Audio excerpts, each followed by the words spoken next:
What's going on in RW world? Nerds rule the world, and we are back again with the great Kuya P. What's happening, Kuya P? I'm good, brother. Good to see you. Good. And we also have in tow with us Heather Hurt. Heather, don't hurt him. What's going on? Nothing. I'm having mechanical problems, everyone. So I apologize ahead of time. There we go. Well, I asked Heather not to hurt us because we are reviewing Peacemaker right now. We're all about the piece. We're going to check it out. So they had episode 1, 2, and 3. We'll throw it to, I guess, the quick trailer for Peacemaker so you know what we're talking about. And then we will get into a recap of the first 3 episodes, which I'm not going to spoil, but they were pretty amazing. Let's check it out. Hey everybody, it's Peacemaker, star of Peacemaker. I made this explicit trailer for you. It's gonna blow your fucking mind. All right, kids, and that's how I defeated one of the world's most dangerous villains with only my 2 fists. My Desert Eagle and 2 rocket launchers. Eat peace, motherfuckers! Any questions? Have you met Wonder Woman? She did spend an entire party IFing me from across the room. Sick. Dude, I said effing. Hey! All right! Peacemaker, I was hesitant to bring you onto this team. Hey! But right now, the world needs a son of a bitch. And you're the only one I got. You know, you don't have to call me Peacemaker. You can call me Chris. Just because you're handsome doesn't mean you're not a piece of shit. Think I'm handsome? Oh my God. Okay. This task force doesn't officially exist. You want to do this job? You can't balk, ever. Listen, I can help. I'm stellar with weapons in combat.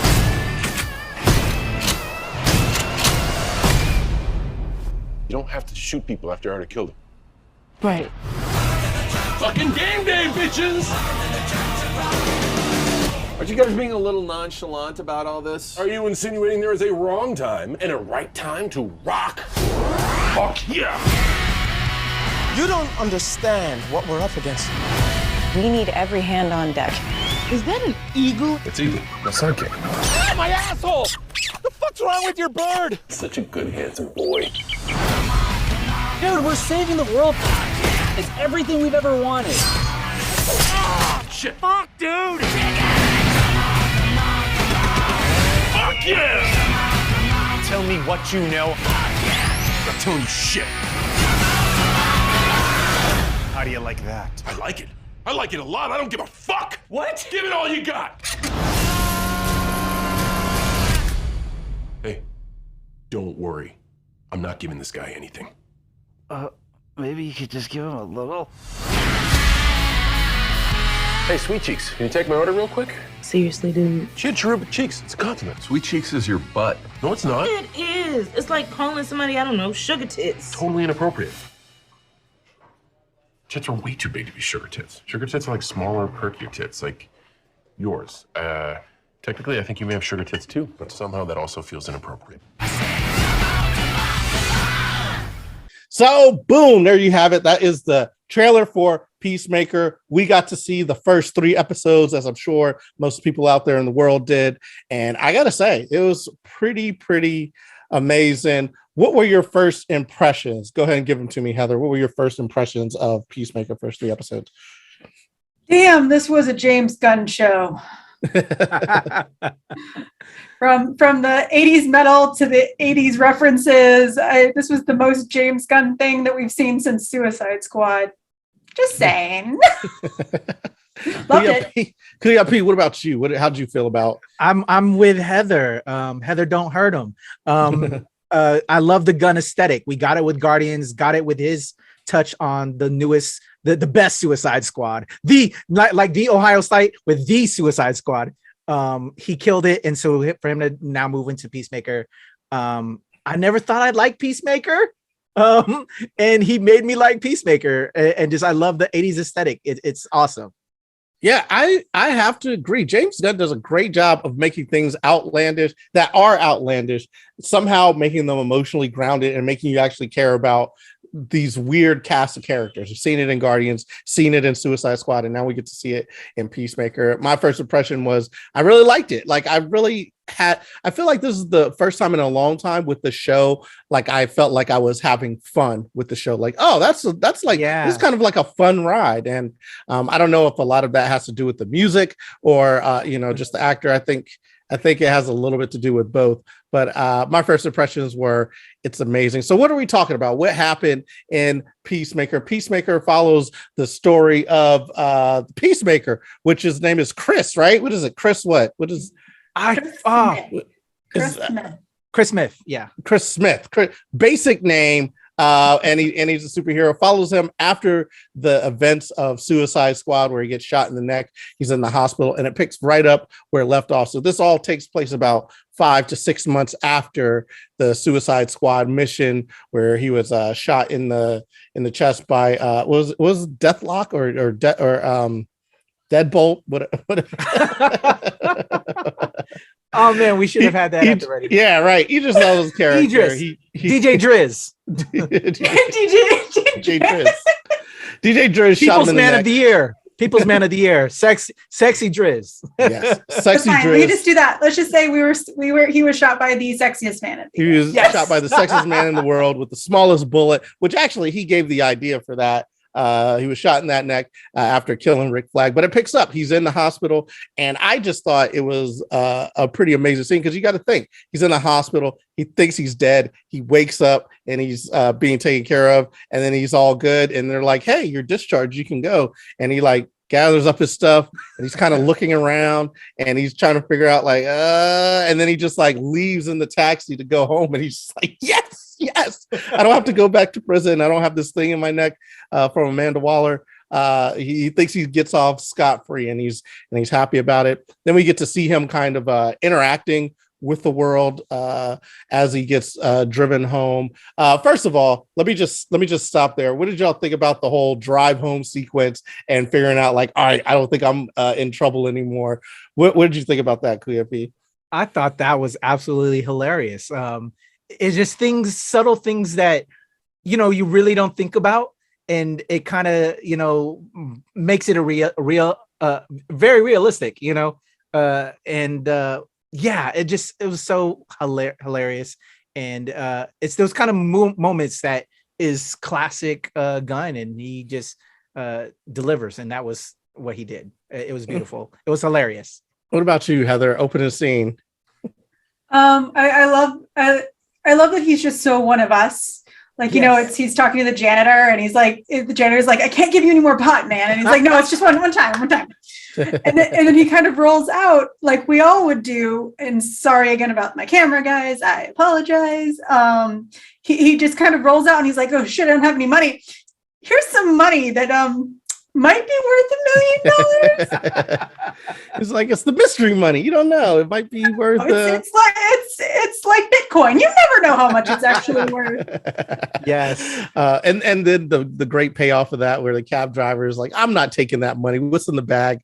And he gets the Peacemaker helmet, which is all cool. But this leads us to him going to visit his dad, right? And we get to meet his dad, Robert Patrick, who has a reveal a little bit later in the season, which we'll get to. But we get them hooking up. I love the little scene sitting down with dinner and Peacemaker recapping the mission, and then his dad and him laughing over something that objectively you'd be like, oh my goodness, that sounds horrible. But of course, like him and his dad have this weird bond, and they just think it's the most hilarious thing that Ratcatcher was on the mission with somebody who hates rats. And that was pretty solid. Really enjoy that. And and then we get to see things like his dad basically has all the gear for Peacemaker that keep him safe, with the helmets and the tech in it. What did you think about the dad dynamic in Peacemaker? Oh, I can totally relate with that. Me and my father have not always seen eye to eye and have different politics. And I thought it was a very cool dynamic to kind of show with superheroes, and trying to please your father, but them not always being pleased with anything you do.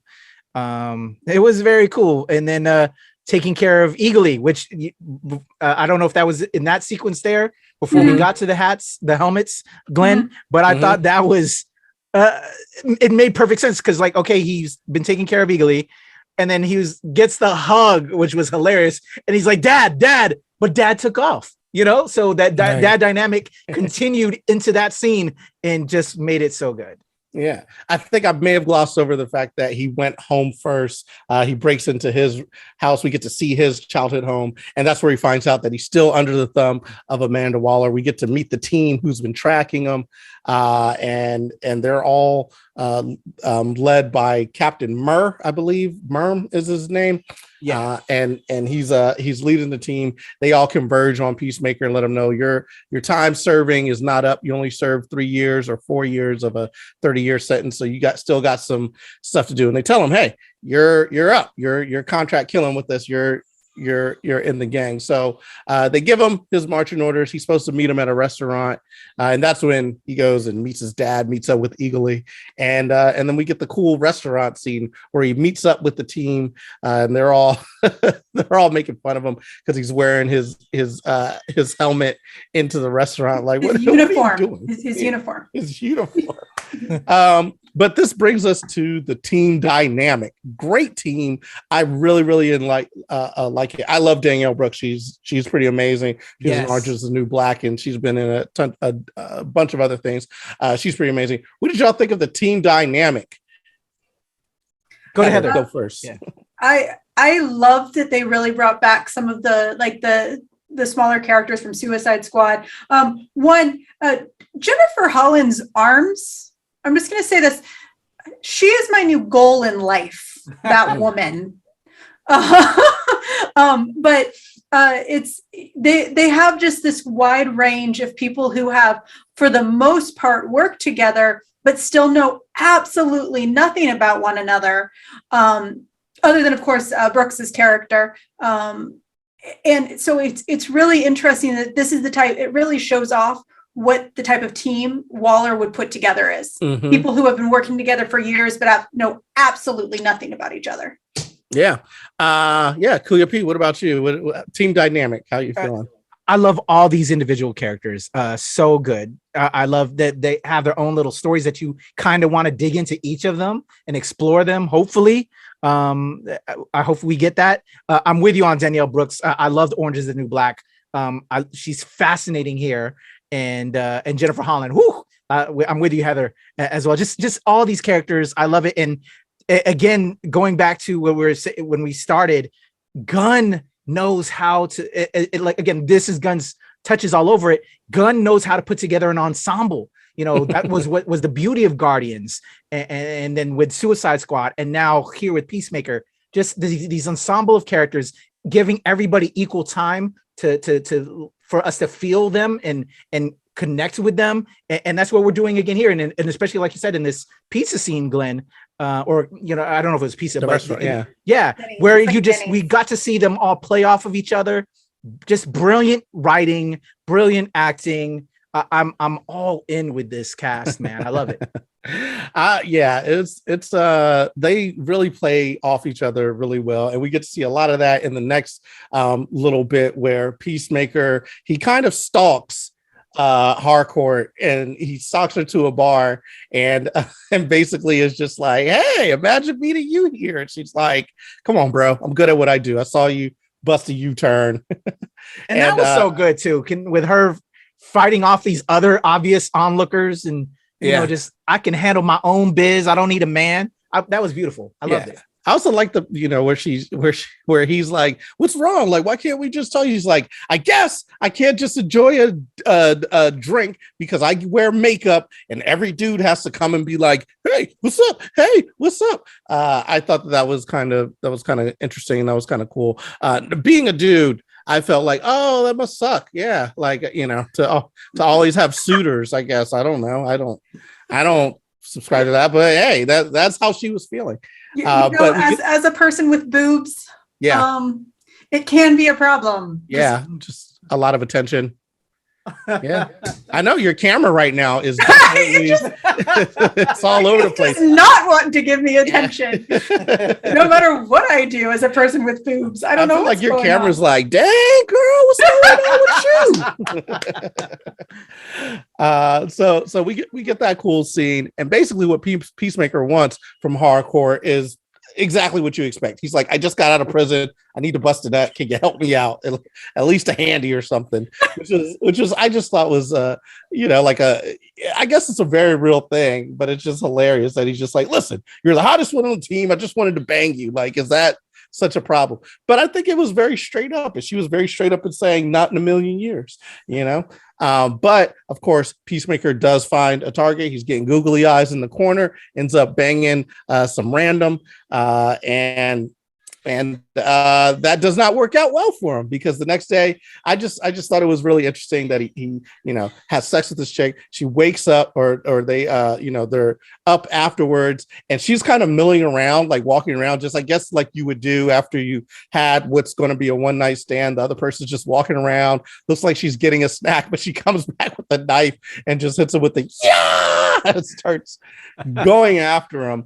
And there's an amazing fight scene that happened there as we close out the episode, which ends, I'm not going to spoil it. It was just an amazing ending. It really had some callbacks to some things earlier in the episode, especially with the helmet and everything. What did y'all think of the ending? One night stand turning into a fight for his life. Kuya P, start us off. I was surprised, and I wasn't expecting it, but makes sense. This is comic books, right? Which we enjoy. And made sense after I plugged back into, yes, this is based off of comic books. And that was fun, awesome, hilarious. And I'll say that without spoiling. I'm not trying to spoil. And Heather, what about you? What did you think of the? I think Eagly did it. His response was the best. I think a peace offering after it was probably the best response anyone could give about that scene. Yeah. Also had a fantastic soundtrack to it. So yes, the soundtrack was amazing, and that's kind of the starting point will lead to go into episode 2, because this episode ends with a nice little kind of a crater in the ground, little explosion, little sonic boom, if you will. And then we start the next scene where they are trying to gather up evidence and get Peacemaker out of the scene. He's calling Hardcore like, yo, some drama just went down. Cops are on the way. And then you see that they are basically the handlers for Peacemaker. So they're going to try to clean up the situation. And he goes back into the apartment to go gather his stuff. And in the meantime, he's like, hey, she's got some good taste in music. Why don't I throw all this in there too? So it makes for a pretty hilarious scene, gathering up the information. Hardcore and Leota, who are the handlers, and the new person. She's like an intern. Leota's like an intern for the group. They go to handle the situation to extract Peacemaker. This whole, I guess, not chase scene, but this whole cat and mouse scene between them and the cops or whatever. How did y'all feel that played out? Because I thought it was really fun. It was nice to introduce the cops who are after Peacemaker and to see like how he handles things, which is kind of like just brawn throughout. Yeah. Like there's no stealth or figuring out something different. It's like, I'll just jump off the roof. I'll just jump off the roof. So how did y'all like the opening to episode 2? If it's okay, I'm gonna start with this one. Yeah.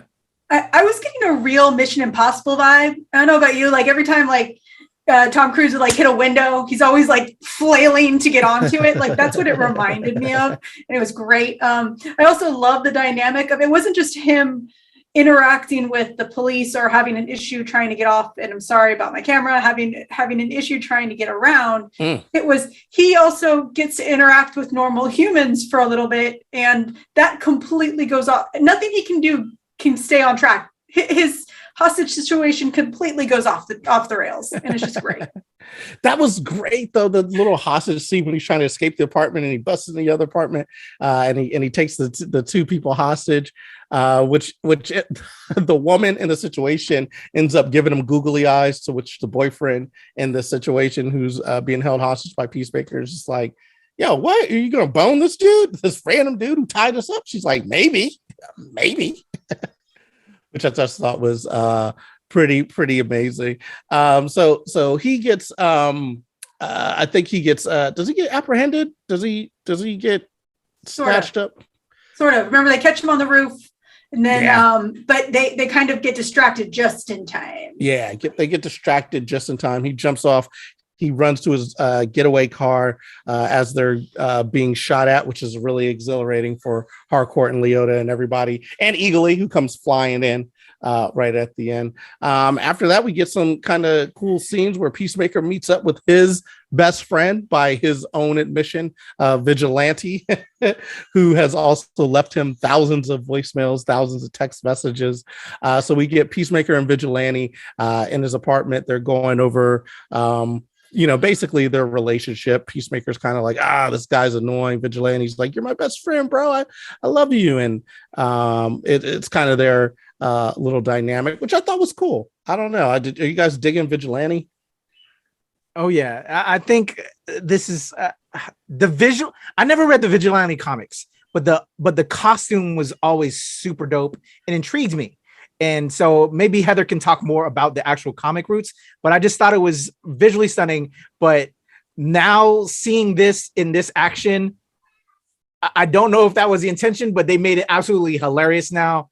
And I'm laughing my butt off. I think it's amazing. And it's taking the visual, making me reimagine and think of what I used to know in a different way. And I'm hoping that maybe some of that comic wit is there, but I'm sure it's probably traditional superhero fare. So I'm gonna toss it back over to Heather with that type, because I don't know too much about Vigilante, but I just remember the art, falling in love with the costume, and now here I'm seeing it in a bastardized version, but it's hilarious and I love it. I would say from the comic book perspective, it's you kind of have this weird medley of stories over time. It's not really him through the comic series. I would suggest picking up some of his books. He is a side character in mini series. He does play his own story, lots of mini series. But yeah, what you have here is you have a clearly much more entertaining version of a character noticeably on the sidelines. And I love him. I love this rendition. So yeah. I thought it was super cool how he kind of showed up when Peacemaker is he's really going through it. He's sad. He's like, everyone fucking hates me because I'm a loser and I push people away. And he talks about Economos, who's like, that guy would be really cool and we would probably be friends, but I push him away because I'm a dick. It's so good. It's so funny. And then we get Vigilante in there cheering him up. During this time, Leota's got to go bribe the couple that he tied up, basically saying, hey, listen, we need you to not finger Peacemaker. We need you to say that it was somebody else who held you hostage, which the couple happily does. I guess they get their vacation or whatever. They happily do that. But in the meantime, Economos uses his skills to frame Peacemaker's dad, which I thought was the most hilarious thing. We're just like, oh, you could have put this on anyone and you decided to put it on the one person that could probably link Peacemaker to the thing. So he frames Peacemaker's dad, which ends up getting Peacemaker's dad arrested, which turns out he ends up being the white dragon, or what is the white dragon? White dragon, the white dragon, who apparently was like kind of a white supremacist super villain in the comics. So we get to see everybody kind of doing all hail to him as he gets locked up and he's in prison. Which is probably going to make for some interesting things. It makes you think about the whole layer that he had with all the weapons and whatnot. What else happened in this episode? That was pretty much the gist of episode 2, right? That's pretty much everything. Did we get the reveal that Adebayo her Danielle, yes, that Waller is her mom. Yeah, so that reveal happens in this episode, I believe, is too, that Amanda Waller is the mother for Leota Waller, I guess, as the case may be, and that she's on a secret mission that even the team doesn't know about. And she apparently has some skills that we don't know about that we'll figure out later. So that's wrapping up episode 2. Episode 3, we move on where Peacemaker gets his first mission. They're not telling him what the mission is about. All he knows is his Project Butterfly. But during the course of this, they have to track a senator, take the senator out.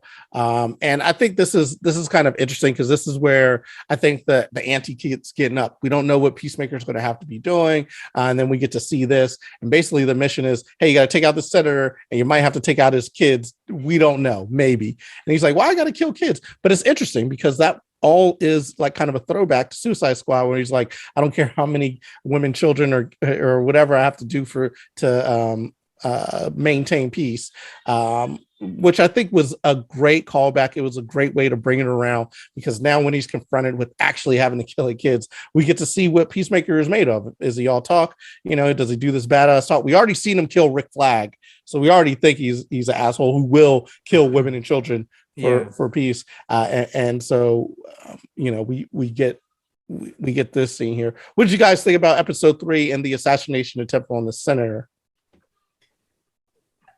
It was fun. I will say this is probably where Vigilante got the best moment.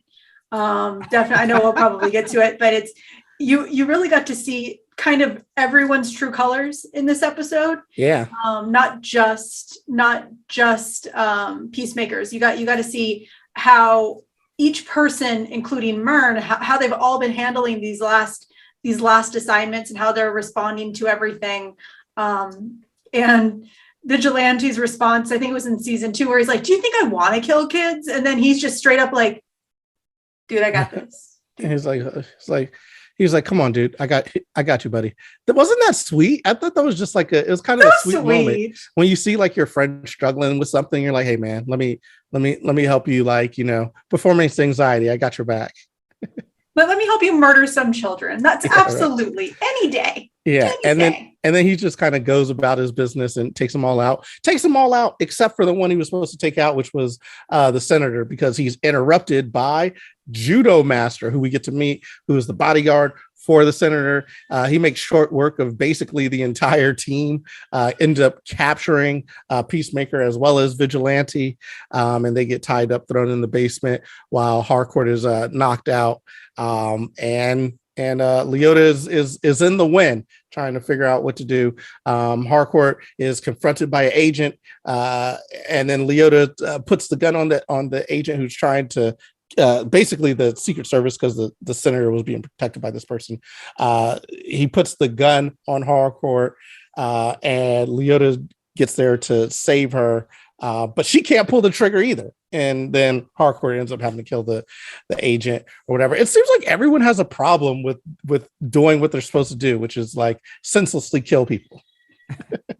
Except Harcourt. She seems to be or Vigilante. So maybe they're a match. But I think those little things are what kind of makes this like really fun. James Gunn fun. Like they're all supposed to be contract killers who are just like, no remorse, do anything, take people out. And we get to see that a lot of them are conflicted. They haven't killed for the first time. And even the people who have killed, it takes them a moment. So that was all fun. We get to see the senator torturing Vigilante, which is just great because Peacemaker's the one who's got all the information, and the senator's just like, tell me. And he's like, I ain't telling you nothing. He's like, all right, I'm gonna hurt Vigilante more. And he's like, why you keep hurting me? Like, it was so good. It was so good. So it's so great. So during this time, then we get to see the team go in and try to rescue Peacemaker from the basement, while Vigilante and him are being held hostage. Wackiness ensues. Peacemaker breaks out. He kills the senator as his team is trying to break into the basement. They're met with like some type of alien wall behind this structure that's supposed to be a trap door. So they're going to blow it up with some Argus tech so they could get in there to Peacemaker and Vigilante and save the day. Of course, it doesn't work the way that it's supposed to. It blows up at the wrong time, basically incapacitating the team. They rush in right after it's blown up. And they get in there just as Peacemaker is taking out the senator, shooting him in the face and revealing that Project Butterfly is right on the nose because there's a little butterfly inside of the senator's head that starts floating away. Spoiler. It's somewhat of a spoiler. Project Butterfly starts floating off. They all kind of reconvene. It's like, oh snap. And then at the end we get to see there's butterflies all over the world. So it's like, all right, this is going to be a really expansive series. There's a ton of butterflies that they got to take out. I think it'll be really fun. Guys, recap episodes 1, 2, and 3. What are your favorite moments from these first 3 episodes, and what are you looking forward to in the next episodes of the series? Start with Heather, of course. Well, we have to start with the big important question, guys. Is it Berenstein Bears or is it Beren Bears? I think it's IE. I'm pretty sure it's the IE. That was so good. Yeah. It's Berenstein. Anyway, Is it? What I'm looking forward to is I'm just looking forward to kind of that reality that we saw in Suicide Squad. We get the most basic names on purpose. The government's not that good at really hiding what's going on. So it's going to just be an experience and a lot of fun to see how far it goes, what the butterflies truly are, because all we know it's a bug right now, but is it a parasite? Like watching Peacemaker grow and learn, watching the team really figure out what these are and how to destroy them will be definitely a fun experience. Kuya P, what about you, man? How you like it 1 through 3 so far, and what are you looking forward to? I was trying to pull up a name real quick because I was Brooks from Orange is the New Black. What's her name again? Leota. Leota. Again, love her, and I love that she has her wife, and I'm hoping she gets her wife back because she chose the job over the wife right now. So I want that thread. I want more of the Waller connection, finding more about that. And then when Harcourt's, she finally took action and because Leota froze up, I think there's something going on there. We already know that she has the Waller connection, right? But like when she was like checking out the body of the guy that she killed, something was going on there, I think. Because I don't know if we saw her getting ready to stab him to check something. She was opening up to see if there was a butterfly. That's what I was assuming. Mm-hmm. So, so just all that I'm just curious about that whole storyline, that the hidden stuff with her and the Waller connection. Another moment, going back to episode 2, that you touched upon, everybody touched upon, but, the brawn, like you said, with Peacemaker, when he was just following and Heather brought it up, very Mission Impossible-esque, but I was laughing my ass off. It was just nonstop laughter for me, just falling, hurting himself. It just, you don't normally see your characters just do that. Superheroes, they make it out. Nah, this guy just is constantly just brawn hurting himself. And that was hilarious. And then, like you said, the connection with the couple that he tied up. But then I don't know if you mentioned it. I don't think we mentioned it later. But the flirting that happened. But then later on, the threesome that he got with her and Vigilante. Amanda, right. I think her name was Amanda. Amanda got her some. Yes, Amanda got her some for real. Did. I was like, go ahead. I was loving it. It was life. That was just hilarious. I love that connection, how they connected. But then, when Peacemaker is sitting up there with Harcourt, though, obviously they weren't into each other at the beginning. He tried very hard, but then he did give a little bit of a drink, and she did accept the drink. So, are we going to see a Blossom thing from that point on? Who knows? Yeah. But I'm just all in. Gunn kills it. I love what he does with characters. He makes you feel, he makes you laugh, and he makes you inspired, man. I thought it was brilliant. I can't wait for the rest of it. Sorry, I'm gonna tag in with one more thing real quick. One thing that I really can't wait to see in the next episode is the exact same opening sequence. Oh yes, can we talk about that opener over again?